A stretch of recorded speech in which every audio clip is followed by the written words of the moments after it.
What is up everyone, it's Saber here and welcome to another Naruto What If you end up liking the video, please consider subscribing. It's free and you can take it back at any time and it really helps me out, and this is my main channel, so if you're interested in what if Naruto had Madara and the Kyubi sealed inside of him, or what if Naruto was a low born in Westeros and became king, go check out my main channel. And if you're interested in what if Naruto was a assassin in Westeros, or what if Naruto was the long-lost heir to Whirlpool, go check out my third channel. And with all of the YouTube formalities out of the way, let's get into it. Hokage's office. The remaining clan heads had gathered in the Hokage's office to discuss the aftermath of the Uchiha rebellion, as they were already calling it. Their faces ranged from solemn to angry, but they kept themselves civil for the moment. Makoto Uchiha was not present, even though in the wake of Fugaku's death she was technically the head of the Uchiha clan. The Hokage had decided it would be better if she remained out of sight. For the moment, she and Sasuke were currently staying with the Aburame clan, as Shibi had volunteered to give them shelter until their home was habitable once again. Makoto had gratefully accepted, knowing that Shibi would do everything in his power to keep them safe from any hot-headed ninja who might seek to take revenge on her or her son for her husband's actions. The ANBU commander was also not present, as he had already left on his mission to retrieve Itachi Uchiha. It would be several days before he returned with his charge in tow, and the situation would hopefully have calmed considerably by then. Once Hayashi arrived, his normally stoic face particularly harsh this evening. The Hokage began the meeting. Let us begin with the final death toll. Shikaku. Yes, Hokage-sama Shizen-sama has reported that all injured ninja have either succumbed to their wounds or begun their recovery, so the final toll stands thus: from our forces 2 ANBU and 5 Jounin level ninja dead. Of our 11 injured, 6 will be in long-term rehabilitation, 3 in short-term rehabilitation, and the remaining 2 are expected to return to duty within the week. From the Uchiha, 10 Jounin and 14 Chunin level ninja dead. Of the 27 injured, 19 will be in long-term rehabilitation, 5 in short-term rehabilitation, and 3 will never recover sufficiently to resume their duties. All 3 of those had their chakra networks destroyed by Jukin attacks, he added, giving Hayashi a lazy glance. The Hyuga clan head's expression did not change. The Hokage nodded grimly. What of the remaining Uchiha, he asked, shrugging slightly. Shikaku resumed his summary. There are currently 7 Uchiha in the field. 5 Chunin and 2 Jounin teams have already been dispatched to escort those Uchiha back to Konoha. All other Uchiha have been accounted for and are currently in custody, with the exception of Makoto and Sasuke, who are under the protection of the Aburame clan. Where does that leave the police force? Inoichi asked curiously. In bad shape, Shikaku replied. While the Uchiha represented only 40% of the total force, that 40% made up 90% of the leadership, obviously including the chief. As it stands, the police force will be unable to function come tomorrow. Inoichi grimaced. The police force didn't do much in the way of ninja work, but they were vital to keeping the village running smoothly. Every ninja that had to do police work was a ninja that wasn't running missions, and thus not bringing in income. It wasn't an issue when the Uchiha were running the police, but civilians alone wouldn't be able to handle some of the problems that can come up inside a ninja village. Drunk or unruly ninja are still ninja. Chuzutsume, the Hokage called out, I want you to pick out several members from your clans and take temporary control of the police force. We'll need to work out a permanent solution, but for now focus on keeping the force running. Let me know if you need additional help. Tsum and Chuzan nodded. Hayashi spoke up next. I can also volunteer some ninja from the branch house. Hokage-sama. The Hokage sighed internally. Hayashi was already angling to replace the Uchiha as the internal police force. Sarutobi couldn't really blame him, but that could ultimately lead to a repeat of the current situation down the line. No, he had already eliminated the idea of assigning a single clan control of the police. Still, he nodded in acceptance. For the time being, thank you, Hayashi. With that problem dealt with for the moment, I want to focus on the Uchiha clan itself. The Kurama are calling for blood between the attempted assassination of their genin and the rebellion of the Uchiha. They want the entire clan locked away. Konoha can't afford to lose that many active shinobi, however, so we need another solution. Inoichi, I want your clan working around the clock to sort out the innocent members of the clan. I want a list on my desk as soon as possible detailing which members of the clan are still loyal. I also want to know any laws they've broken, any secrets they're keeping. Everything for the time being. Any Uchiha released had better be a damn saint. Do I make myself clear? Yes, Hokage-sama. Hayashi, I want your clan working with ANBU to sweep the Uchiha district. All seals should be deactivated, all documents seized, all weapons caches cleared out. Keep a record of who owns what. Any Uchiha proven innocent will have their assets returned, but all other assets will be taken as fines and reparations. Understood, Hokage-sama. The Hokage sighed and Massaged the bridge of his nose as he leaned back in his chair. Alright, next is the council. The Kurama have also petitioned to strip the Uchiha of their seat on the council, and I'm inclined to agree the problem will be the civilians. Actually, Hokage-sama, Shikaku interrupted. I might have an idea for that. I'm listening. Well, the laws concerning the council state that all vacant seats must be filled before any votes not directly related to those seats can be taken unless there exists a state of emergency. The last such emergency was the aftermath of the tailed beast's attack. Under those circumstances, all vacant seats were assumed to vote with the Hokage, essentially granting you those extra votes for a limited time. That's true, but even if Makoto doesn't attend the meeting, the only vacant seat is the Uchiha. Chusa interjected. Shikaku smirked, his eyes dancing with mirth. That is the only vacant seat at the moment. I'm thinking we pull an Uchiha and steal one of Fugaku's techniques if we time skip council chambers. Esteemed councilors, thank you for responding on such short notice. A terrible event has occurred as devastating in its own way as the tailed beast's attack, and all of Konoha will need to unite to ensure our continued survival and prosperity. The civilian councilors stirred uneasily, wondering what was going on. They looked to their ninja counterparts, noticing that Fugaku was not present yesterday afternoon. An Uchiha clan member attempted to assassinate a ninja of the Kurama clan. When the attack was thwarted, the ninja eventually confessed that Fugaku Uchiha himself had ordered the attack. When I attempted to take Fugaku into custody, he and several of his clan resisted arrest and attempted to overthrow Konoha's government in retaliation. The civilians gasped in shock or shouted in disbelief. It took a minute for the Hokage to restore order, but he soon resumed his explanation. Many ninja were lost in the battle and many more are wounded and currently unable to return to duty. This loss of manpower seriously threatens Konoha's stability and safety, and I am thus declaring a state of emergency. As Konoha law dictates, the council may with a 2/3 majority overturn my decision if they feel such a state does not actually exist. Shikaku, please conduct the vote as expected. Every ninja councilor voted in agreement with the Hokage, with the Uchiha seat abstaining. The civilian result was mixed. 4 voted with the Hokage, 6 against. Very well, the decree stands.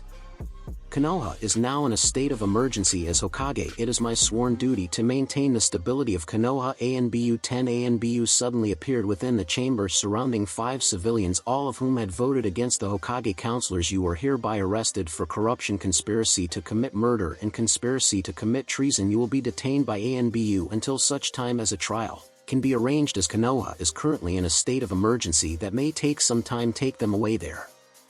Protests were swiftly cut off as the ANBU removed them from the room. The 5 remaining civilian councilors were white-faced, wondering if they would be next. The Hokage turned to face them, his face stern. Councilors, you have not committed any crimes of note. I commend you for your honesty and integrity, the Hokage said. The councilors smiled tremulously but did not feel particularly reassured. For my next order of business, I call for a review of the following laws: the law pertaining to permanent council status for clans, the law pertaining to civilian seats on the council, the law pertaining to which seats may vote on which issues, and the law pertaining to the disposition of the Konoha police force. I call for a single vote for all of the above laws. Do I have a second? Every ninja in the room issued a firm seconded. One of the civilian councilors stood trembling slightly. Unsurprisingly, it was the only remaining councilor who had voted against him earlier. Hokage-sama, you can't do that. The law requires that all council seats be filled before a vote can be called. You are correct, unless a state of emergency exists. How fortunate that a state of emergency was just declared. In this circumstance, all empty seats vote with the Hokage. But you can't, that's illegal, shouted the civilian, his shock momentarily overcoming his fear. The Hokage surged to his feet, slamming his fist upon the table. His already grim face became positively stony, and a small amount of killing intent began to leak into the room. The civilian blanched and dropped back into his chair. Let me speak plainly, he growled. The civilian seats were added to this council out of respect for your contributions to the growth and prosperity of Konoha. I understand the rationale, and despite recent events I still agree with it, he said. However, in the last 5 years this council's powers have been consistently twisted and abused, until they are nothing more than a mockery of their original purpose. This abuse led directly to Fugaku Uchiha deciding that he and he alone should decide the fate of this village, and if you had had your way he would have succeeded. What I do now is no more illegal than the outdated and short-sighted process that would have seen a madman elected our next Hokage based on the whims and greed of civilians who should have had no say in the matter to begin with. That ends now. Be grateful that I am allowing civilians to remain on the council at all by the very laws you have so eagerly twisted to suit your own greed and arrogance. I could strip every civilian from the council and demand any punishment I see fit. So let me tell you what will happen. The civilian seats will no longer have any right to vote on a strictly ninja matter, and should there be any doubt it will be the Hokage who decides. If the civilians are allowed to vote, the civilian seats will no longer have any vote on ninja law, and they most especially will have no vote on the appointment of the Hokage. The civilian seats will be restricted to dealing with civilian matters, as they should have been from the beginning. The practice of voting to appoint temporary seats has proven to be highly susceptible to corruption. Henceforth the Hokage, the ANBU commander, the Jounin commander, and one representative from both the ninja and civilian seats shall discuss the matter and appoint a worthy counselor. The Hokage slowly sank back into his chair, finally letting up on his killing intent. The civilians were staring at him in shock. It had been a very long time since they had seen this side of the Hokage, and several had chosen to forget that it existed at all. Now then, I believe I called for a vote. We have much work to do, so let's get on with it, shall we? Time skip near Wave Country. Hello, Dragon-sama, Itachi said calmly, turning his head slightly to stare into the branches of a tree. The two Chunin who were accompanying him on his mission in Inuzuka and in Aburame turned to look at him questioningly. Dragon dropped out of the tree and landed lightly on the ground. You've improved even more, I see, the ANBU commander complimented. Thank you, Dragon-sama, Itachi said, his expression not changing in the least. The Inuzuka gaped at the ANBU commander, while the Aburame's insects began to hum in agitation. The Inuzuka's canine partner growled softly, not pleased that someone had managed to sneak up on him. May I ask why you have sought us out? Itachi asked. Dragon sighed. I have come to recall your team to Konoha. Your scouting mission will have to end here. With whatever information you have managed to gather so far, you are to return to Konoha immediately. What? Why? Cried out the Inuzuka. We just found a solid lead on the bandits in the area. Because those are your orders, Chunin. Itachi studied Dragon for a long moment before nodding.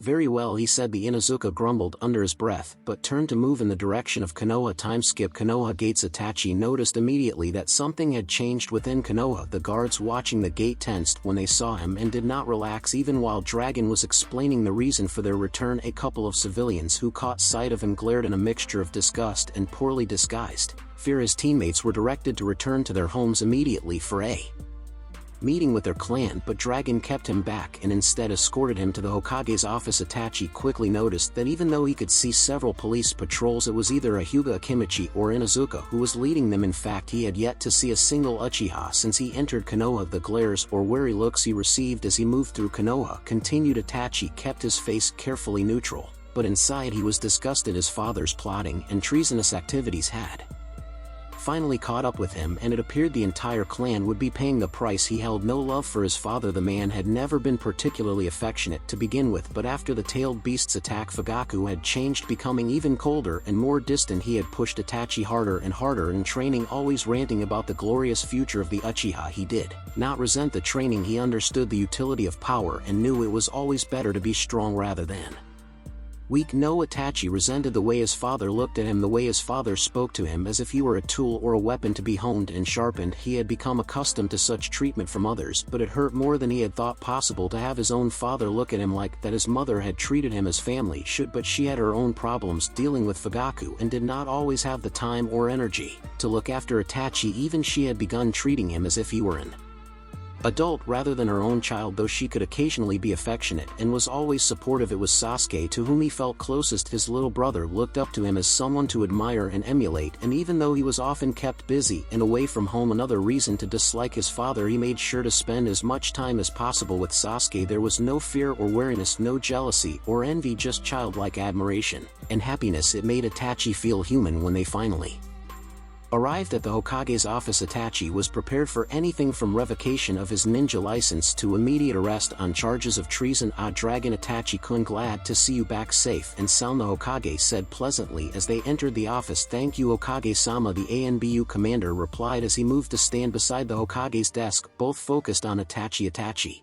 shifted slightly, the only outward sign of his unease, then spoke. Hokage-sama, may I ask why am I here? Am I not to be detained along with the rest of my clan? The Hokage sighed, the smile slowly slipping from his face. No, Itachi-kun, you will not be detained. The Hokage proceeded to quickly summarize what Fugaku had done, how the Uchiha had rebelled, and the actions taken afterward. I see. What of my mother and Sasuke? They are currently residing in the Aburame compound. You are welcome to join them when our business here is concluded. The Hokage said. What is our business then? I'm sure you did not need to inform me of These events personally Hokage-sama Itachi said, his face still expressionless. For better or worse, Makoto is the new clan head. Unfortunately, despite her own innocence in the rebellion, she is tainted by the stigma of her marriage to Fugaku and other ninja, and even civilians will see her as at least partly guilty for your father's actions. If the Uchiha are to recover from Fugaku's lunacy, someone other than Makoto will need to lead the clan. I believe that someone is you, the Hokage stated, his eyes searching. Itachi closed his eyes for a long moment, assimilating this new information. The Hokage wanted him as a puppet. It seemed much as his father had. He could already guess the Hokage's plan. Itachi would be recruited into ANBU to prove his loyalty, and the Hokage would let it slip that Itachi had passed his personal evaluation and could be trusted with such a sensitive position,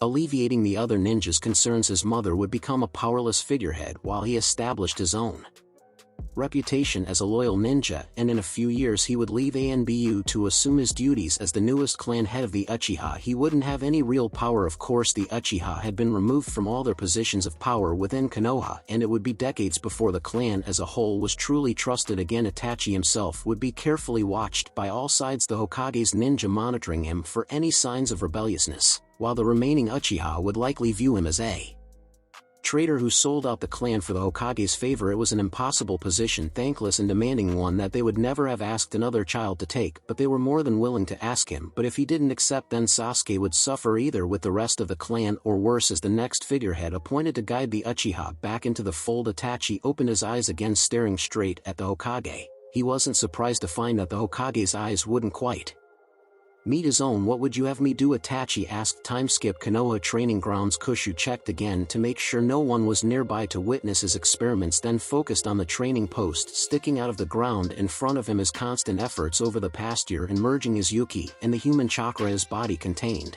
had paid off, and he was able to create a stable mixture containing nearly any percentage of Yuki he desired at a moment's notice. From there he had swiftly mastered the leaf exercise and beyond, soon passing Ino's own progress in chakra control. She had been annoyed and redoubled her own efforts so she could keep up, but her happiness that he had overcome his difficulties with chakra control thanks to her advice, not Shizen's, she reminded him, was plain to see. Still, he didn't need any witnesses for this quite yet, so he had sought out an isolated training ground. He had acquired a fire jutsu, a low-powered simplistic variant of the Uchiha's infamous Grand Fireball technique, and was ready to determine just how much his Yuki would alter human techniques. Chakra theory stated that the hand signs helped ninja manipulate their chakra in the right pattern and prepare it for specific techniques, and doubled as a mental focus. Whatever they did for normal humans did not work for Kushu, perhaps because his Yuki overwhelmed the chakra in the body and did not allow it to react naturally. Still, he had been able to puzzle out what was supposed to happen, and found that he could manipulate his Yuki in the proper way to mimic the effects of the hand signs, or so he thought anyway. He hadn't yet had the chance to observe for himself. Thus, his trip to the training grounds for his first experiment, he decided to use the lowest concentration of Yuki he could and work his way up from there. A short string of hand signs later, and he inhaled deeply before activating the technique and expelling the gathered air in a single burst. A small fireball flew from his mouth towards the log, but quickly destabilized and fizzled out completely a mere 10 feet away. Kushu blinked, trying to place the odd sensation he had felt. There was something. Shrugging, he shook the odd feeling off and refocused. Perhaps his human chakra was still too weak, or he hadn't used enough. It was his very first time using any human technique. After all, grinning, he prepared a much more Yuki-intensive batch of merged energy and began the technique again. If all he needed was more power, this should be more than sufficient. The fireball he expelled this time was easily 10 times the size of the previous, looking more like a strong example of the Grand Fireball technique than what should be its weaker counterpart. His eyes widened in delight and victory as the fire roared towards the training post and then began churning in midair.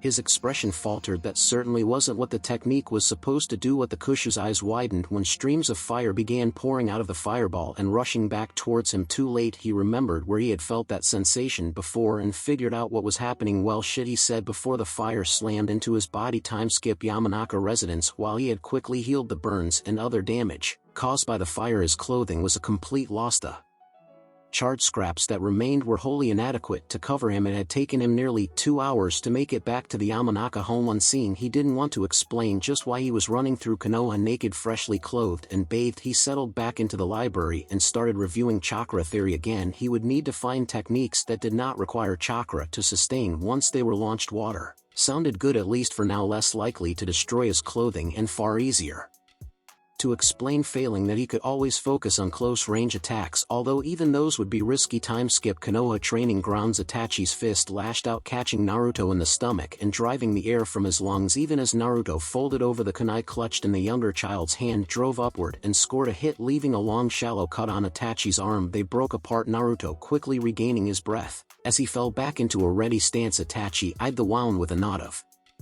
approval. You are getting better, still you are too willing to accept damage in exchange for striking the opponent. Even with how quickly you heal, allowing the opponent to strike you at any time could prove disastrous. There is always the possibility their weapons are laced with poison, or that they have a technique as dangerous as the Jukin in their arsenal. Try again, this time while avoiding the blow. Naruto nodded silently. Itachi dashed forward again, his fists striking the air around Naruto as they resumed their battle. These training sessions had begun in part because the Hokage had deemed it useful for Itachi to be seen helping Konoha's little hero. Itachi was certain the Hokage also fully intended for Naruto to learn from these training sessions, and the boy had Itachi wondered if this almost impossibly fast progress was what people had seen in his younger days. Still, Itachi found himself enjoying these sessions on a personal level as well. Naruto did not fear him as the other children did, nor was he awed and humbled by his skill or disturbed by his quiet, calculating demeanor. There was an odd sort of respect between them, two people who would never be even remotely normal, who had found a kindred spirit. Itachi reflected on that thought for a moment, absent-mindedly deflecting Naruto's attack. Was it that Naruto could see Itachi for all that he was and didn't care? There was something to that, he concluded,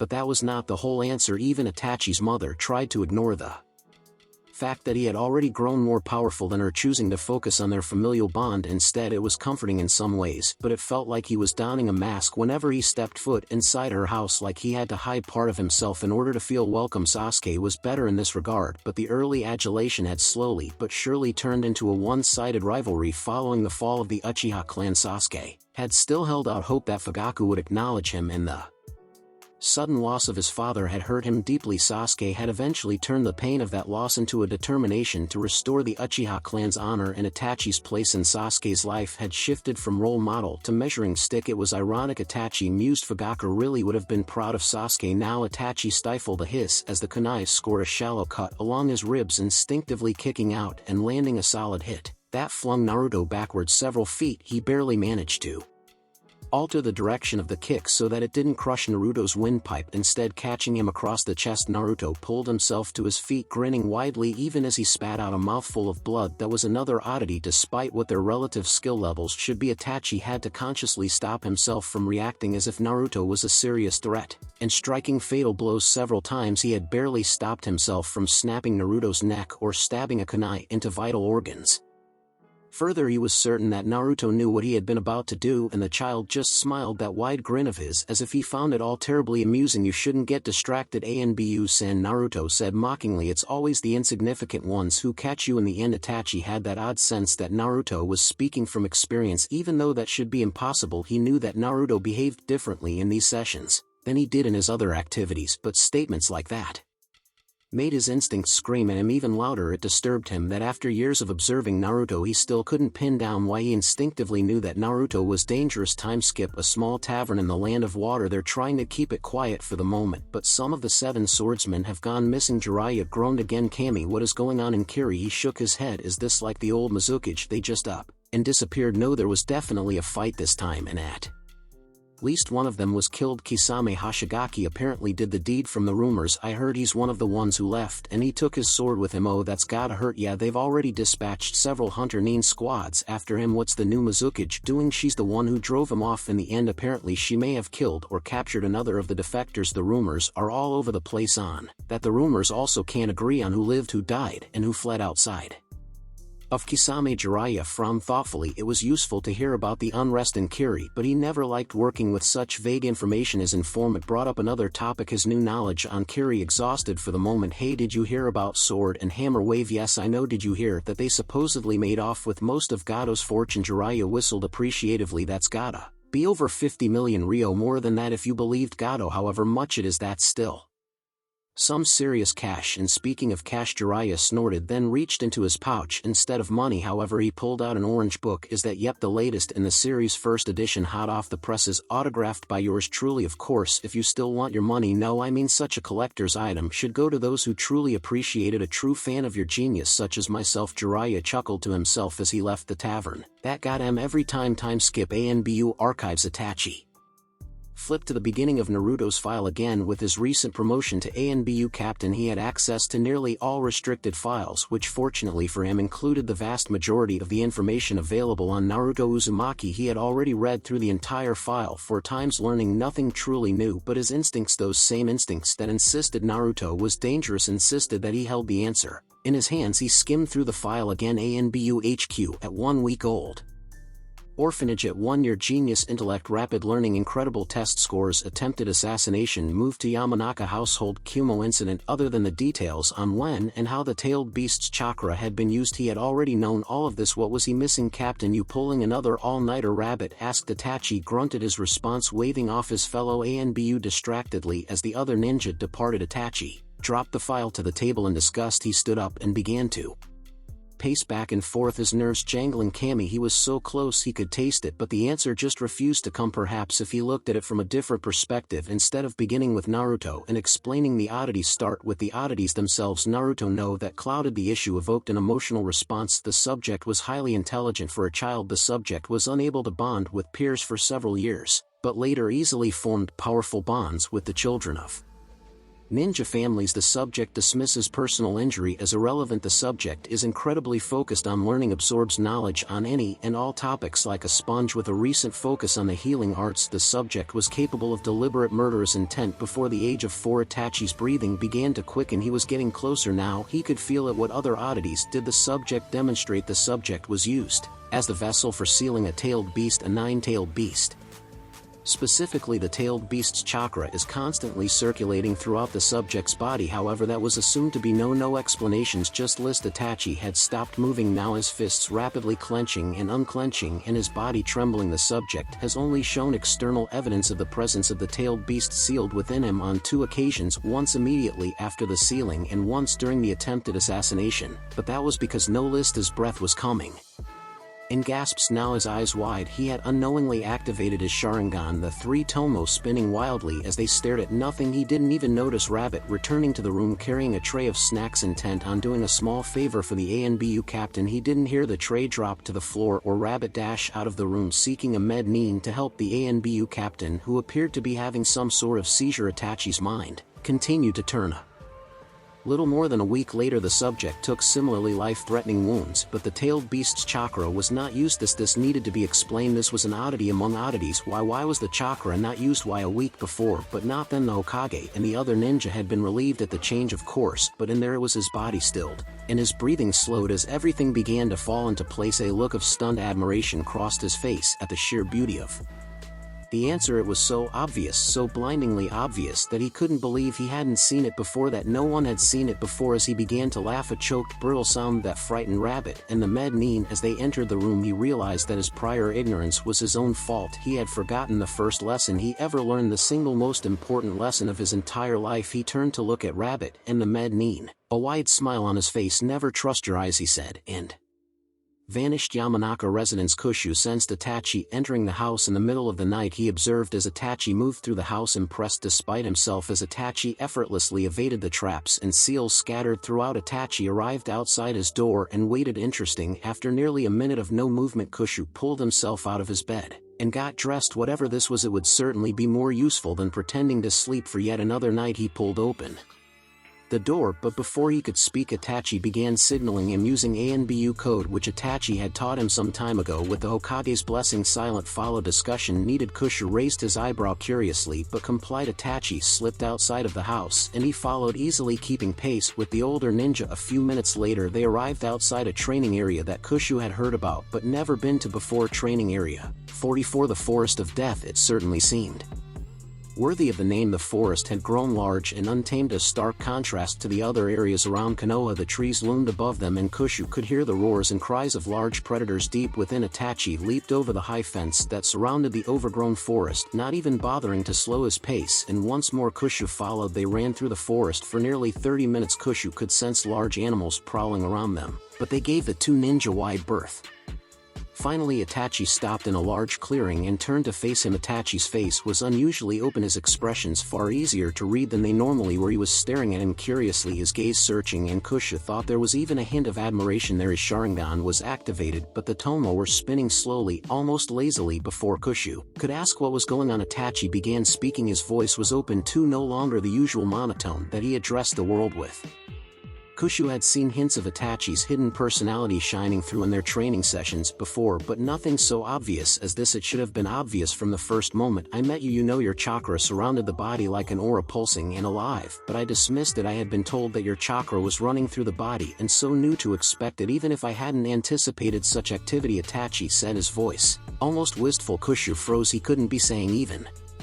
Through our training sessions there were so many hints, so many clues. If I had just known them for what they were, but my mind had already been tainted, my reasoning twisted and soured by the impressions of other ninja. The fourth Hokage was a genius. They said the Death God's seal was perfect. They said even Hokage-sama and Jiraiya-sama agreed the seal was working as intended. Itachi continued. Kushu just listened in horrified fascination, even as he measured the distance between them and wondered if he could reach the ANBU captain before he was cut down and rendered helpless. It would be a shame to kill one of the few humans he had come to respect, but he would not be sent back to Makai now. Even if the seal was imperfect, the tailed beasts were just that, beasts, nearly mindless engines of destruction and hate, incapable of reasoning or thought. We should have known better. In that battle you displayed the ruthless efficiency and discernment of a veteran ninja. Your actions were reason designed to dispatch your enemies with minimal effort and maximum impact. And Inoichi, that poor fool, he convinced himself that he understood you, understood your problems, and invited you into his own home. He has been your greatest ally in all of this, unwitting as he must be. His theory seemed so perfect, so thorough. It explained everything and even played on the guilt. The third Hokage must feel you were hurt, you needed help. Itachi trailed off, his eyes distant. His focus suddenly snapped back when he asked.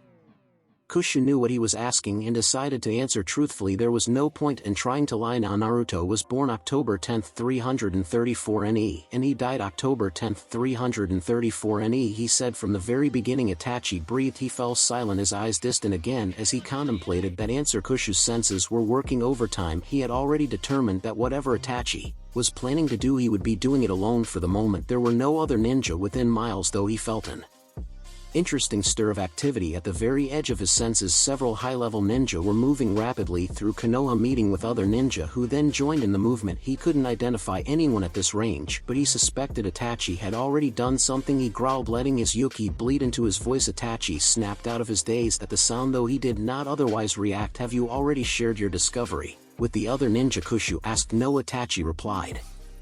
Immediately. They would not believe me even if I told them. They have convinced themselves that you are their own little hero and would believe you over myself regardless. It's ironic. I am fully human and innocent of any crime, but I am viewed with mistrust and hatred, while you, the tailed beast responsible for the deaths of so many ninja, are trusted and even loved. He chuckled at his own words, the laugh starting low, but quickly building to an hysterical pitch. Itachi, Kushu barked, not interested in indulging the human's odd sense of humor at the moment. If you have not told anyone, then why are so many ninja moving through the village? Itachi pulled himself together and took several calming breaths before responding. They are likely after me. I was reading over your file in the archives when I finally understood the truth, and I reacted poorly. Another ANBU saw me before I left. They likely believe I have snapped under the pressure of my responsibilities. They will also have discovered that you are missing by this point. Another black mark against me, he said, and began to laugh again, but steadied himself without any prompting from Kushu. I see, Kushu said, relaxing slightly. Itachi apparently did not intend to slay him at this time, and he could easily explain the situation well enough to render himself completely blameless. Assured that he was in control for the moment, he turned his attention more fully to Itachi.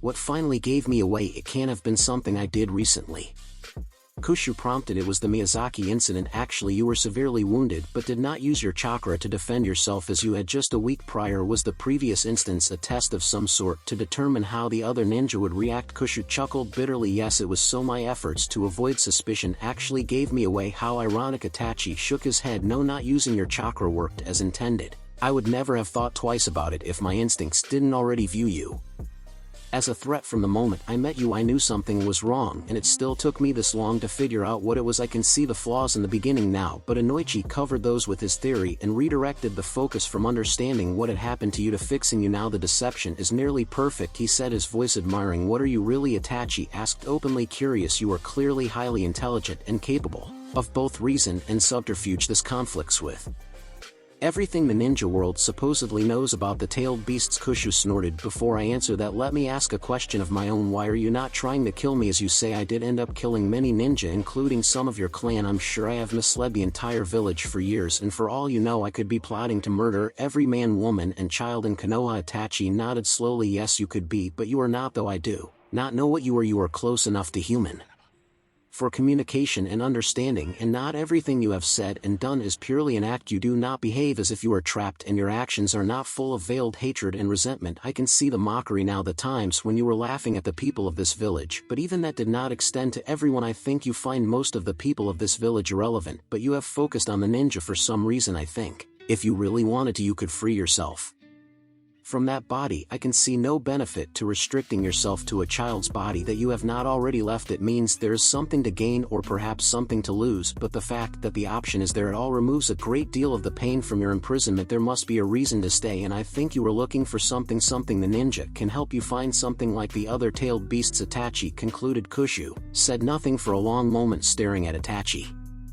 Then a smile slowly spread across his face, widening into a grin, the same grin he used during the training sessions with Itachi. Amazing, absolutely amazing. This is why I have come to respect you, Itachi. Your mind, as you know, even as you have watched me, I have also been watching you. I have seen how you interact with other ninja, how they unconsciously shy away from you whenever you enter a room, how they always watch you warily out of the corner of their eye. It started long before the Uchiha rebellion.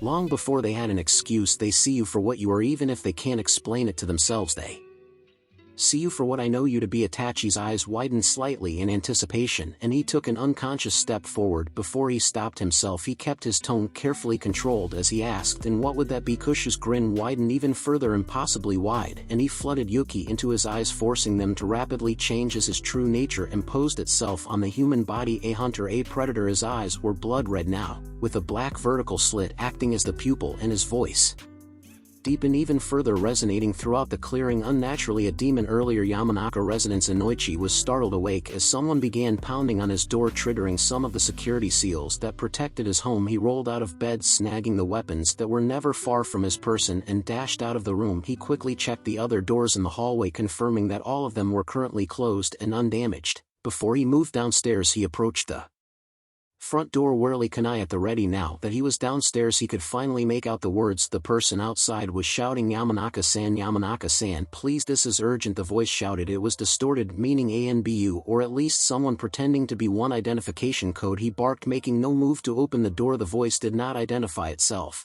instead saying, Yamanaka-san, please place your home in immediate lockdown. Do not allow anyone short of the Hokage himself entry into the house, especially ANBU. Regardless of identification, we have reason to believe that Naruto is in immediate danger. Inoichi paled and whipped around to run back up the stairs. He slapped a security seal as he raced by, flooding it with his chakra. Seals began appearing all over the walls, floors, and ceiling, bathing the house in a blue light. Inoichi ignored all of this as he charged down the hallway, barely remembering to deactivate the seal on Naruto's door before he threw it open. The room was pristine. There was no sign of disturbance and no blood. It was also empty. The covers on the bed were thrown back, and Inoichi could see that Naruto's bedclothes were left on top of the bed. His sandals were missing from their usual resting place. Damn it, he roared. Time skip. The forest of death. A demon. Itachi repeated, is that what you are? Are you saying I am like you, like a tailed beast? Kushu sighed and pulled his Yuki back. Are you literally a demon? No, as you pointed out earlier, you are fully human, but your mind, your temperament, your way of thinking, those are far more demonic than they are human. Now, if we are to hold a meaningful discussion, I suppose I should answer your earlier question. Technically, I am a demon, though even among demons, I am something rather rare. My kind are known as the Bijou, and there are but 9 of us in all of existence. We are the only demons who could be considered truly immortal,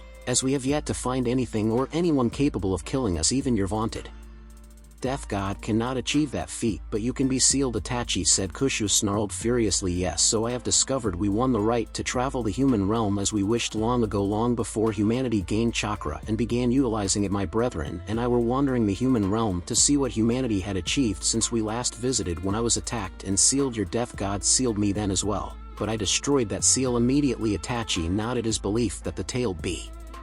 Know that the demon could free itself should it choose to confirm. The Death God claimed you would be banished for 100 years when the seal failed. If you returned as soon as possible, that would mean the sealing occurred nearly 108 years ago. Such an event would surely be remembered. Oh, Itachi paled considerably as he realized that the event was remembered very well. In fact, Kami, he breathed. Yes, I was rather amused when I stumbled across that particular piece of history in my studies. The land of wind didn't always consist of deserts and wastelands, though even I was surprised by just how much damage I had done. It is rather impressive how accurate the guesses are as to the cause. Large-scale sealing experiment gone horribly wrong, I believe, is the favored theory. Is that what your full power is capable of? Itachi asked quietly, his mind grappling with the onslaught of information that changed so many things he thought he knew about the world. Child, Kushu said condescendingly, that was a side effect. My full power could burn this world to ash and I would not even feel the strain. His voice contained no hint of arrogance or deceit, only absolute certainty. Still, he continued, his voice returning to a more conversational tone, as if he hadn't just threatened to destroy the world. That wouldn't be very interesting now, would it? With only 8 siblings and millennia to get to know them, truly new events become rather rare. We fight with the outer realm every now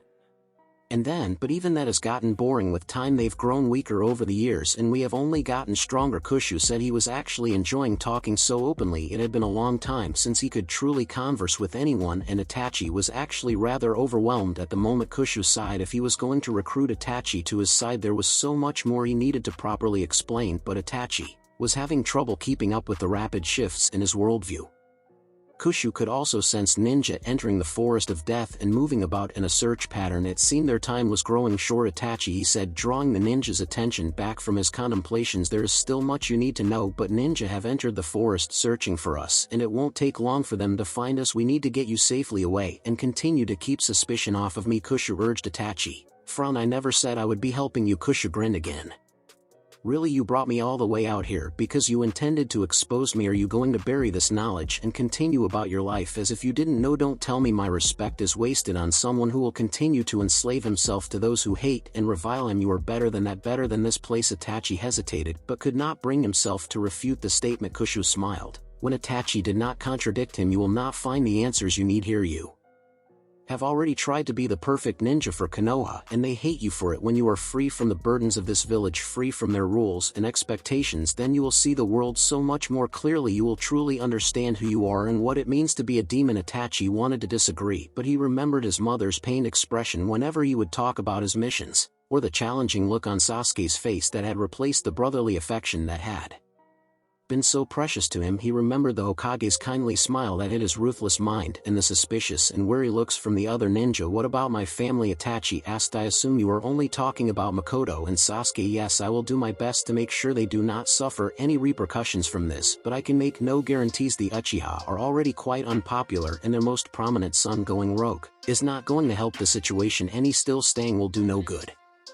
Either you will help them far more by keeping Konoha's attention focused on you as a missing nin than surrendering yourself to imprisonment or execution. Itachi nodded slowly as he thought it over. The demon was right. There was nothing for him here, not anymore. Kushu grinned again. Once you have spent some time on the outside, find me again and I will tell you more. Until then, I would certainly appreciate it if you kept an ear out for news of my brethren or their vessels. It has been a very long time since I saw any of them, and I think you can understand the value of family more than most. Itachi nodded again. Even if he decided not to help the demon in the end, there was no harm in gathering information. He smirked to himself, remembering the demon's own never-ending thirst for knowledge. They were certainly similar in this regard, at least. What's your name? Itachi asked suddenly. Kushu, the burning sky. Kushu replied. Itachi nodded, committing it to memory. He recalled Kushu's earlier declaration that he could burn the world to ash and wondered just how he had gotten the name. He didn't voice his question though. How are you going to explain your escape? Itachi asked instead. Kushu smirked. Who said I got away? Time skip. The forest of death. Inoichi felt terror thrumming through his veins when the Inuzuka who accompanied his group cursed and doubled his speed. The ninja shouted back only one word, but it spurred the other ninja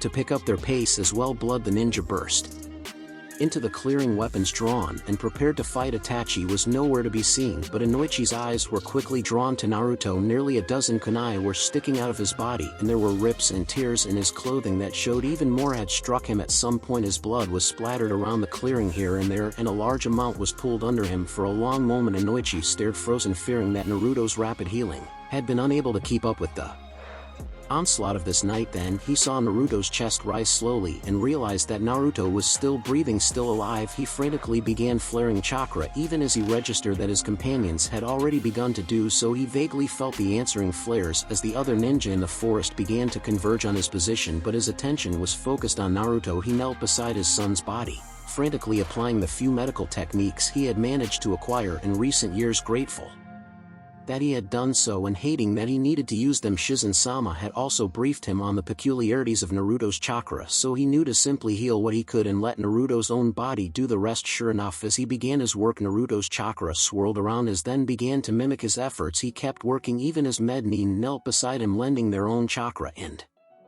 techniques to healing Naruto. He only moved aside when Shizen-sama herself arrived and began to work. Knowing that he had done all he could to help Naruto, he turned his attention to the clearing. Claw marks dug into the earth throughout the open space centered on Naruto's current location. The shallow trenches were surrounded by scorched grass, and the dirt appeared almost glassy. Some of the kunai littering the clearing were partially melted, and there were a few that were barely recognizable as anything other than misshapen lumps of metal. It looked as if Naruto had called upon the tailed beast's chakra again, though it did not appear to have helped him much. This time he spotted other ninja leaving the clearing, heading further away from Konoha, presumably following Itachi's trail. Inoichi had pitied the young man before this, but now he wanted nothing more than to stab his own kunai into the bastard's emotionless eyes. Whatever insanity had taken Itachi, Naruto did not deserve to be attacked and nearly killed yet again. Kami, this was the third time, and he wasn't even 8 years old. There were full jounin who hadn't come this close to death so many times. Of course that was because everyone else would likely have died the first time. Inoichi cursed again when he thought of Ino waiting at home. She had not reacted well to learning that Naruto was in danger yet again. She had a haunted look in her eyes that Inoichi had only seen after some of her worst nightmares, the ones where Naruto didn't survive the incident. Yes, if Inoichi ever saw Itachi again, only one of them would be walking away. No one hurt his family and got away with it. No one. Time skip. Konoha General Hospital. Kushu waited until well into the morning before he woke up, this time reminding himself that the damage had appeared much more extensive than his previous wounds and that he should have a harder time recovering from it. He moved carefully so as not to disturb Ino, who was currently curled up against his side, holding onto his arm with a death grip. Once he was sitting in a more comfortable position, he gazed down at his older sister with a fond expression. He let out a small chuckle. He still didn't understand how that moniker had stuck. His body was nearly 8 months older than Ino, so technically she should be his younger sister, not older. Even the other ninja children and their families, despite knowing that he celebrated his birthdays before Ino, referred to him as the younger sibling. Oh well, it was a human thing, he supposed, and it didn't really matter. Kushu cast his thoughts back to the events of last night, considering what they could mean long term. The situation was beginning to change more firmly in his favor. His human chakra control was steadily improving. His network of contacts within the village was expanding and his reputation growing. He had companions who would support him in or out of battle, and he now had his second potential recruit. He turned to Ino again. His first potential recruit, Itachi, had always been a likely candidate due to his way of thinking and isolation within the village, even if the actual event had happened largely at the spur of the moment. Ino, on the other hand, would require careful grooming and conditioning. She was too heavily invested in Naruto as a human being to react well to his true nature, though that same bond would likely make it quite simple to convince her to fully join his side. No, the trick would be revealing the entire truth to her without damaging her mind, and it would require the full truth. He knew living in a ninja village had revealed a truth of human relations that he had taken to heart. Secrets never last. If he continued to deceive her, eventually she would learn of his true nature at a time and place outside of his control, and that could prove disastrous. He would have to consider his approach very carefully. Ino stirred, her grip tightening to an almost painful level. Before slowly relaxing, she blinked, her eyes open, and raised one hand to rub her eyes. Once seeped, she mumbled tiredly, lowering her head again. She blinked rapidly, the shot upright with a gasp. Naruto, morning, Ne-chan, Kushu said, smiling at her. He let out a small grunt as she flung herself onto him, squeezing him tightly as a few tears spilled out. Don't you dare disappear like that again, little brother, she said sternly. The effect was spoiled somewhat as she sniffled. Sorry, Ne-chan, I didn't mean to get hurt again.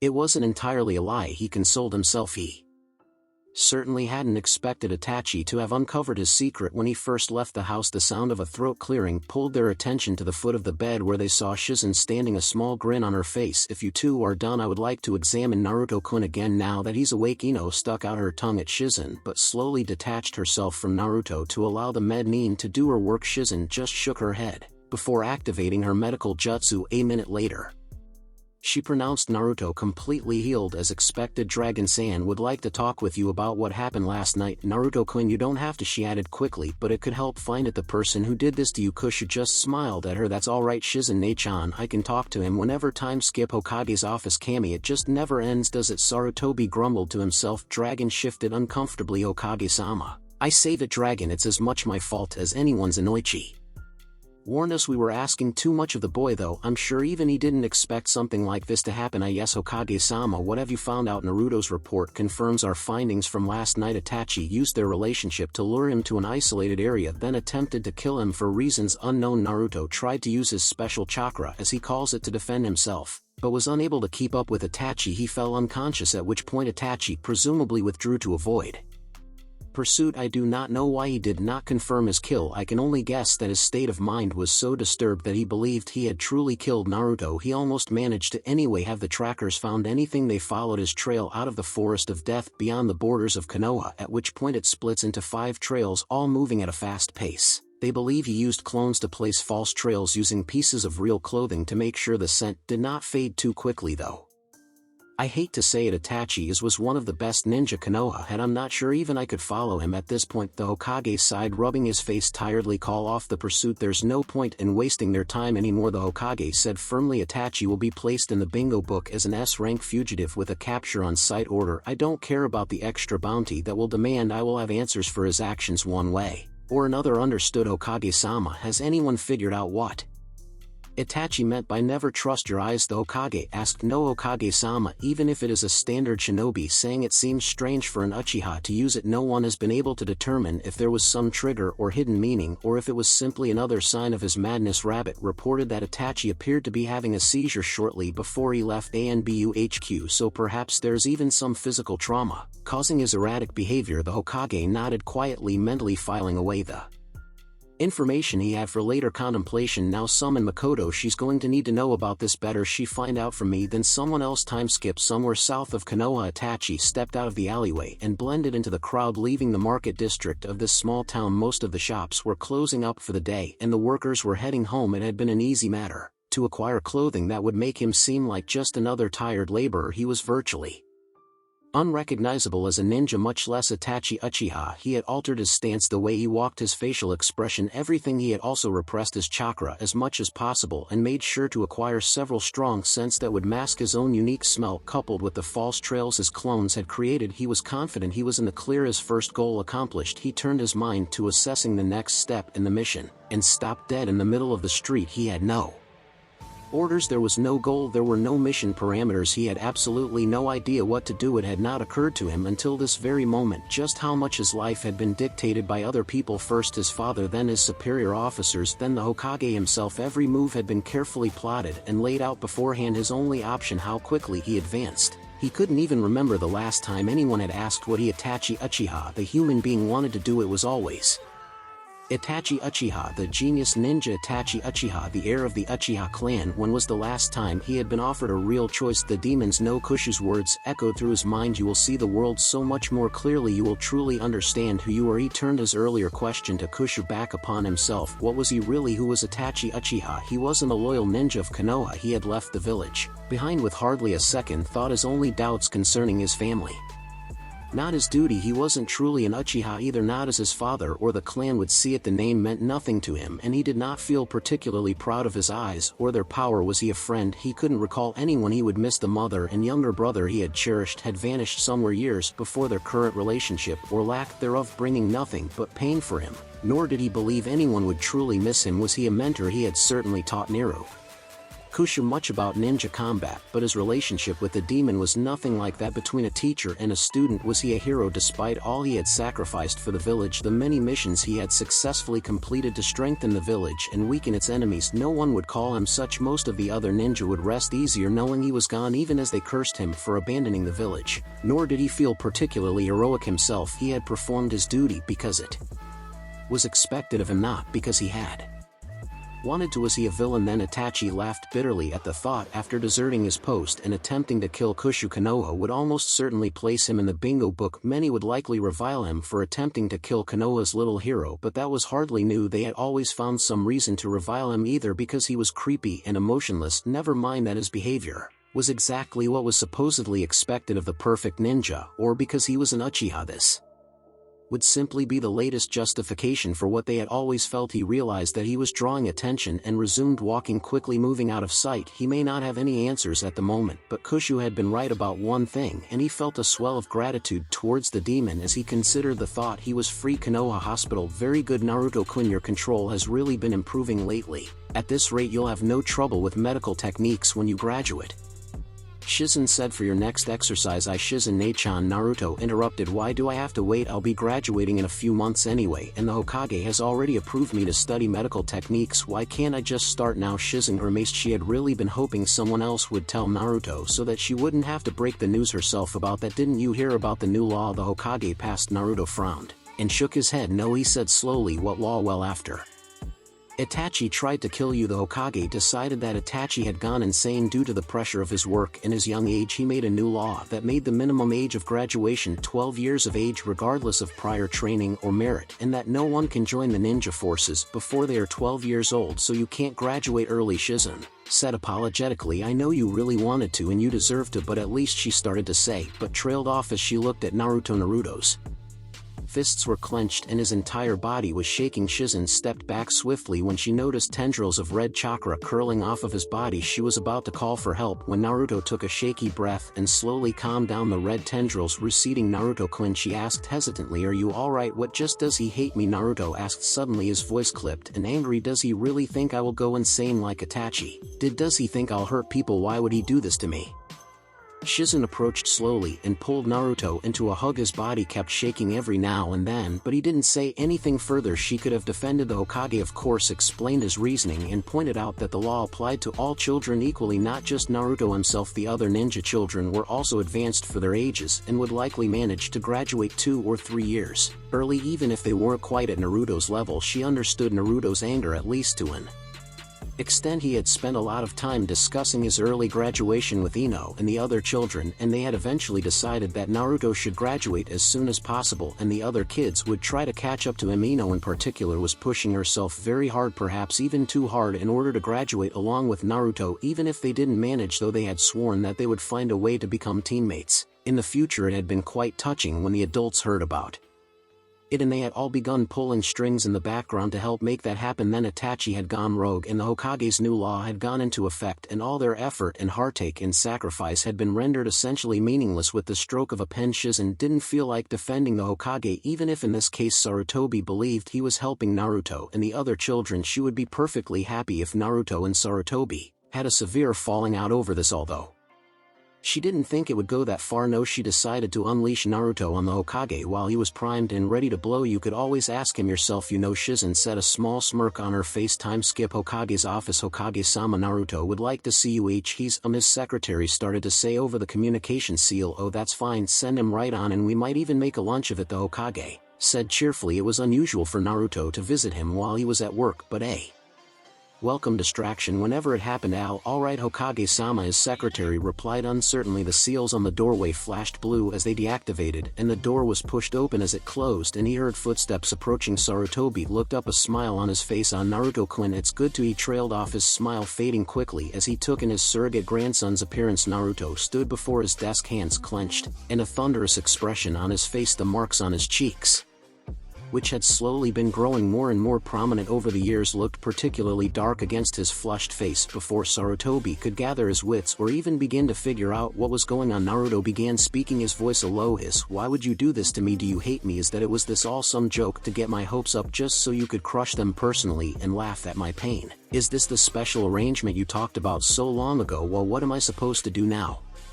Continue wasting my time learning nothing, letting my skills fade away until I'm just another faceless ninja? Is that what you want? Or do you think I'm just like Itachi? Do you think I'm going to snap and start killing random people? Do you think I'll kill Ino? Is that it? Am I so untrustworthy? Why, if any of his ninja had dared storm into his office and rant like this, they would have quickly found themselves regretting their temper. But when his surrogate grandson stormed in, his expression moving between enraged and betrayed, Sarutobi found himself at a loss now that Naruto appeared to be finished. However, he finally got a chance to speak. "Naruto-kun, what is going on? Why would you think I hate you? What do you think I've done?" Sarutobi asked, bewildered that no one under the age of 12 can graduate and become a ninja. Naruto hissed. Sarutobi finally began to understand why Naruto was so upset. "Naruto-kun, that law wasn't aimed at you, and it wasn't just because of Itachi. A lot of children have been forced into the ninja world far too young, and even if they don't snap like Itachi did, they still bear the scars of that. Itachi was simply the last straw. That law should have been made many years ago," Sarutobi patiently explained. "But what am I supposed to do?" Naruto cried out. "I've only got 2 months before I would have graduated, and I can't learn anything more from the academy. That's 4 years of wasted time, and Ino-chan and the others will soon be facing the same problem I had already planned to start learning from Shizen-chan the moment I graduated, and now I can't. So many other techniques and skills require a ninja license before you can learn them, and you just blocked all of those off until we're 12, Naruto said firmly. Sarutobi sat back in his chair. "I see you aren't concerned so much about the graduation as you are the training. Is that correct?" Naruto hesitated, some of the heightened emotion fading from his face. "Well, yeah, in that case I think we can work something out. I won't change the graduation age for anyone, but the Hokage can waive certain requirements in special circumstances, including rank requirements. There have been cases in the past where it was necessary for one reason or another to disclose techniques or information to those who didn't otherwise have the qualifications to acquire them. Would something like that satisfy you?" the Hokage offered. Naruto appeared to consider that for a minute. "What would that mean exactly?" he asked finally. Sarutobi smiled, pleased that Naruto had calmed down and was actually thinking about things rationally now. "Well, with that waiver you would have the right to request training in any area available to a genin ninja despite not being one yourself. Techniques of C rank or below, specialized taijutsu styles, more advanced stealth tracking and trapping, the sealing arts." Naruto's head snapped up at that last one. "Seals? Really? I've never been able to find anything about them, even though they seem so useful." Sarutobi nodded sagely. "They are incredibly useful, but also quite dangerous and potentially unstable. I'm sure you've come across references to the explosion in the Land of Wind that occurred roughly 100 years ago." Naruto nodded, an odd expression on his face. "Well, a lot of people think that's the sort of thing that can happen if you don't take seals seriously, and I agree. Sealing knowledge is carefully controlled, and unsupervised experimentation is strictly forbidden until you have proven sufficient mastery of the subject. Konoha is very fortunate to have one of the only 3 acknowledged seal masters in all of the elemental nations." Jiraiya, the Hokage said, pride evident in his voice. "Anyway, genin can begin studying and reproducing basic seals, but even then they aren't allowed to move further without a more experienced sealing specialist guiding them." Naruto nodded, a speculative look on his face. "That sounds good, but what happens if I learn all of that before I graduate? There have been plenty of ninja who went from genin to chunin in less than 4 years. They were promoted, yes, but they hardly mastered everything available to a genin. Even you would have trouble doing that. I think still, should that come to pass, we can reevaluate your situation then." Naruto nodded to himself and fell silent as he contemplated the Hokage's words. Sarutobi allowed him to think for a few minutes, then prompted him for a response. "Naruto-kun, do you think that would solve your problem? I understand your concern, but I'm offering quite a lot here," Sarutobi said. Naruto opened his mouth then shut it firmly just as quickly. After another few seconds he nodded to himself. "Ino too, and the others, I'll need to evaluate their skill levels, but I think that I can agree to that," Sarutobi said finally. Naruto finally smiled, completely relaxing. "Thank you, Hokage-san," he said happily. Sarutobi smiled back, relieved that he had been able to help Naruto and that their relationship seemed fully recovered from this little incident. A bit of paperwork and a few meetings with students was a minor price to pay for that. Kushu couldn't stop laughing inside Naruto's body. He had been genuinely pissed at first, but on the way to the Hokage's office, he had begun to calm down and see the potential benefits of the situation. All it had taken was a guilt trip and a betrayed look to get the Hokage to fold, and now he had all the training he could possibly want without having to worry about missions or other ninja duties. Further, he would finally learn something more about seals as well. Yes, this would work out just fine. Time skip Yamanaka residence. Are you sure you want to start learning the Yamanaka mind techniques, Ino-chan? Yes too-san, I am. The sooner I start learning the better off I'll be, and the more I'll be able to help Naruto. I'm ready. I know all the theory by heart. My chakra control is more than good enough and my reserves are sufficient as well. Inoichi sighed, uncertain about what to do. He had been very proud about Ino's interest in training and amazed at her progress once she began applying herself. He had always thought of his daughter as brilliant, but she managed to surprise even him. Then there was her intense focus, especially after she started attending the academy. He knew it was very important to Ino to graduate along with Naruto, but she had really worried him with how hard she pushed herself. He actually had Shizen-sama check her over several times in the past year to make sure she wasn't damaging herself or her chakra networks. The checkups went alright, but he had put his foot down and forbidden Ino from pushing any harder. Anyway, she had complained but relented when Naruto stepped in and told her that he didn't want her hurting herself by training too hard. Inoichi was thankful for Naruto's help, but also a little disappointed that Ino valued her brother's opinion more than his own. She had relented and shifted her focus onto studying. She had advanced mentally as rapidly as she had physically, and she really was ready to begin learning the Yamanaka clan jutsu, even though Inoichi himself hadn't reached this point until he was already a genin. If he was honest with himself, however, it wasn't the techniques that concerned him, it was the conversation he would have to have with Ino about why she could never ever use any of the Yamanaka mind techniques on Naruto. He knew her well enough to know that she wouldn't take his word for it. She might say the right words, but she would push the boundary and eventually try the technique despite his warnings, and then she would be dead. He shivered at the thought and almost decided to refuse Ino on the spot, but controlled himself. This discussion was coming sooner or later, and perhaps it was better to get it over and done with. It's not like she would ever turn against her little brother anyway, especially not over something like this. Alright Ino-chan, you can start learning the first technique tomorrow, she squealed and hugged him, her professional ninja personality gone now that she had gotten what she wanted. However, we need to have a talk before that. Let's just step into my office for a minute. She looked a little confused, but followed along once they were settled down into the comfortable chairs with the privacy barrier firmly in place. He cleared his throat and began, now, before I tell you what the secret is, you have to understand that this is a very important secret. I don't mean like an embarrassing secret, I mean an official ninja secret, an S-rank secret. I can only tell you because the Hokage requires that all Yamanaka capable of using the mind techniques be informed. If you tell anyone that doesn't already know, you will be executed, Inoichi said firmly. Ino paled, shocked that what she was about to hear was that important. If you don't think you can keep this secret, then tell me now and we can call this whole thing off. Ino looked hesitant for a long moment. Would I still be able to learn the mind techniques if you didn't tell me, she asked quietly. No, Inoichi replied immediately, his voice firm, almost harsh. He wasn't about to risk losing his little girl because she wasn't properly warned. He'd never forgive himself, and he doubted Naruto would either. Ino flinched slightly, unaccustomed to seeing her father this serious about anything. She was actually a little scared about this whole thing now. She hadn't expected anything like this. When she asked for more training, she wasn't about to stop now, though she couldn't be on a team with Naruto if she couldn't keep up, and she refused to ask him to slow down for her sake, and so she had to learn more jutsu. Taking a deep breath, Ino straightened her spine and sat up fully in her chair. Once she felt prepared, she nodded shakily, unable to speak at the moment. Inoichi sighed and began to talk. The secret has to do with the fate of the tailed beast which attacked Konoha 8 years ago. Once Inoichi had explained the situation and Ino had gotten control of herself again, she asked quietly, how come Naruto never talked about this? Would he be executed too? He doesn't know. Ino's disbelieving expression quickly shifted into a stubborn one that Inoichi recognized all too well. He really should have seen this coming. Ino, you can't. How can I not? How could you have not told him after all this time? Ino-chan, please, there are very good reasons that, like what she snapped, that she had just snapped at her own father, never even crossed her mind as she began to work herself into a righteous fury. What could possibly be good enough to keep this from him? If it had been me, would you have kept the truth from me too? I feel bad enough, and it's not even my secret. How would he feel? How is he going to feel when he finds out? Or did you never intend to tell him at all?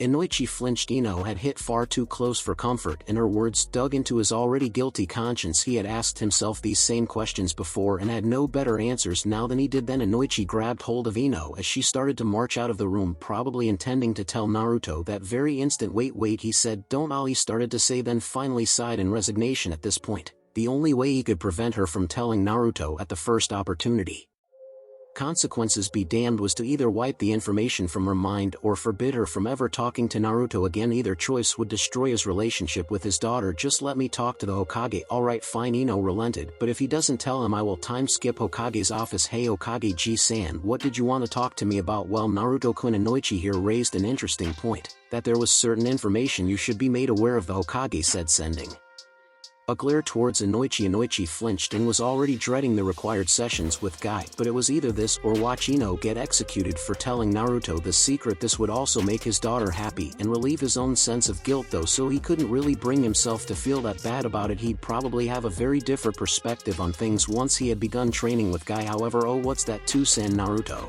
said it had taken Inoichi over a year, but he had finally managed to get Naruto to refer to him as something other than Yamanaka-san. Well, the Hokage is going to explain. Actually, Inoichi said lamely. Naruto turned his attention back to the Hokage, cocking his head to the side curiously. His expression didn't change in the slightest as the Hokage explained about the attack and the ceiling. Both Inoichi and Sarutobi felt uneasy at Naruto's lack of reaction. Naruto-kun, did you understand what I said? The Hokage asked hesitantly. Yes Hokage G-san.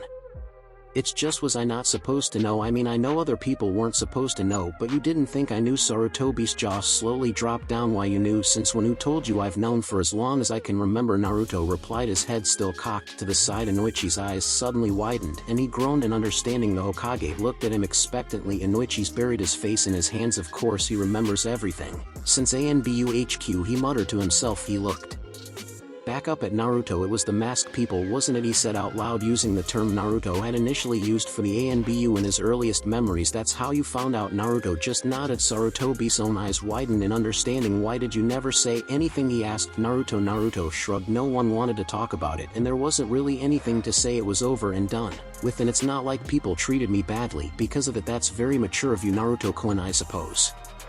I should have expected that. He shook himself. Well, now that we all know, is there anything else you'd like to ask about your parents? Perhaps? Inoichi shot the Hokage a hurt look, but stayed silent. Naruto shrugged again. I have parents, the Yamanakas. Why should I care about the people who conceived me when they abandoned me? Inoichi's face glowed with pride and happiness, but Sarutobi's face was ashen. No, they didn't abandon you. Your father died fighting the tailed beast, a hero of Konoha.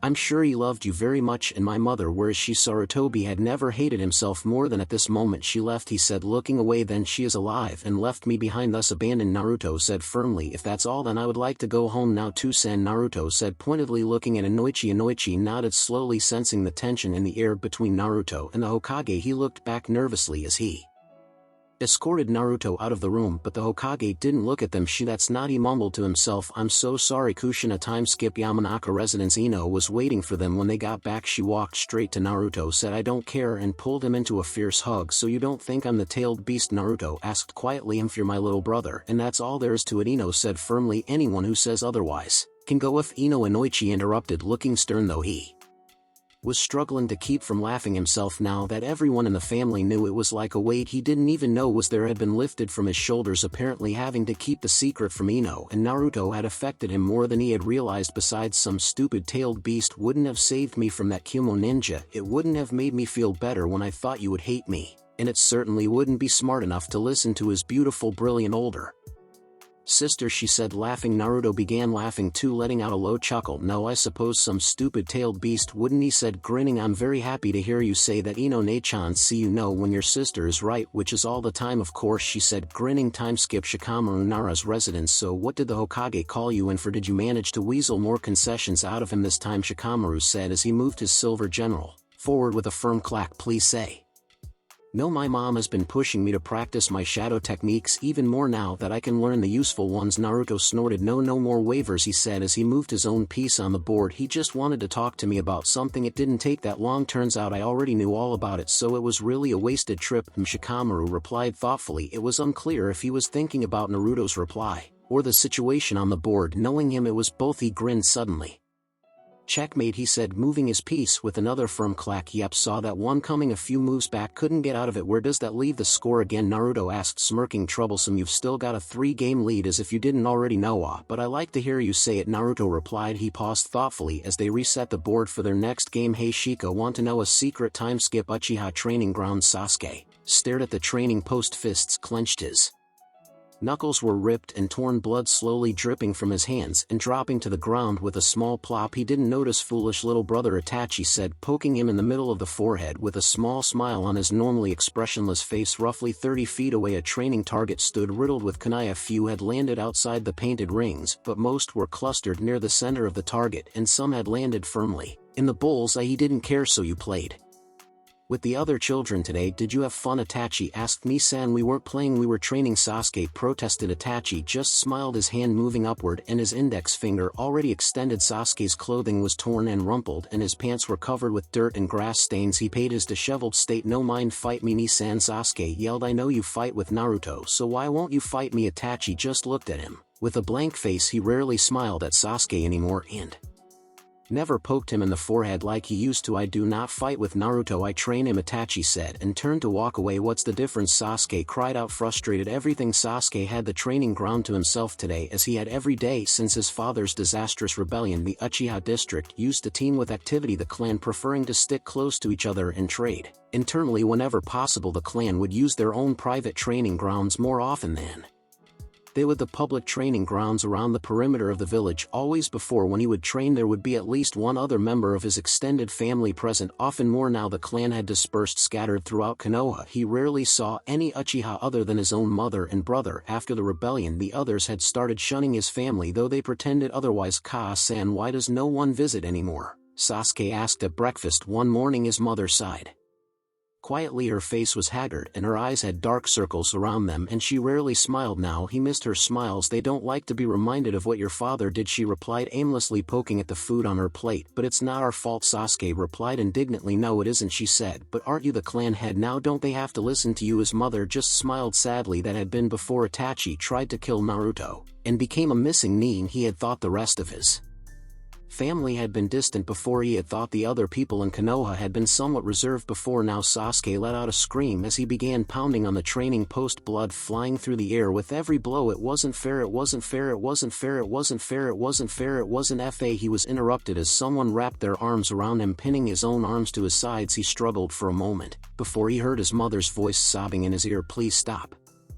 Sasuke couldn't stop. He slowly relaxed before he turned around inside his mother's embrace and threw his arms around her neck. It's not fair, he wailed, tears coming to his eyes. No honey, it's not, it's never fair, but I'm here and I won't leave you, she consoled him, rocking him gently. Sobs racked his body as he held onto his mother tightly. Makoto was also crying, though she kept her attention focused on Sasuke. Why, he finally asked, after he had cried himself to exhaustion. I don't know, Sasuke-kun, I don't no, she answered, hugging him tighter. Time skip. Uchiha clan head's residence. Who is it? Makoto called out through the door. No one had tried to attack her or Sasuke yet, but she no longer felt as safe and welcome in the village as she used to. Someone would eventually decide to try, and she didn't plan to make it easy for them. Kiku Yamanaka and Yoshino Nara, a voice answered. Makoto opened the door hesitantly, suspicion on her face, and her Sharingan activated. The voice sounded like Kiku, but voices could be faked. It wasn't Kiku who convinced her, though. It was the sight of Naruto standing behind her, his red aura brighter than ever. There was no possible way to fake that. Shikamaru, Chuji and Ino were there as well. Hello, Yamanaka-san, Makoto finally said as she shut off her Sharingan and opened the door fully. Can I help you? Kiku smiled softly. The children wanted to visit Sasuke and Yoshino, and I realized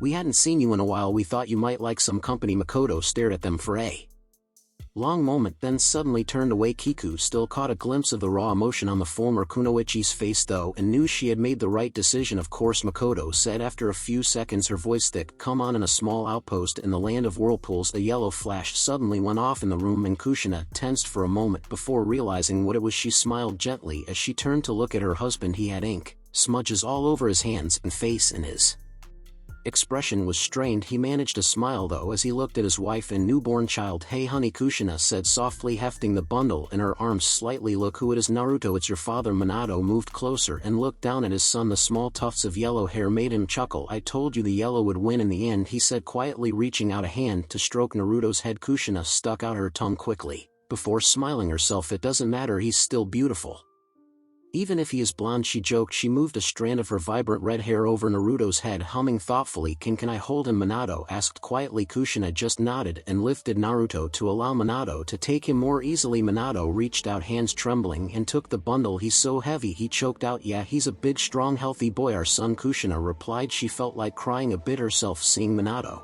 So worked up over holding his child, she let out a sudden gasp as she felt a massive surge of chakra in the battle. Minato, what's going on out there? She asked. How is the battle going? I'm not sure. I had Sarutobi take over so I could prepare. Minato replied, still focused on Naruto. I don't think it's going well, but it will be over soon, very soon now, he repeated quietly to himself. Where are we fighting though? What was that sound? Is it enemy ninja? Kushina pressed her ninja side, coming to the front for a moment. Minato smoothed back Naruto's hair and just stared at his son for a long moment, tears dripping down his face. Kushina felt a pang of unease. Minato, what? It's a tailed beast, a nine-tailed beast, he said.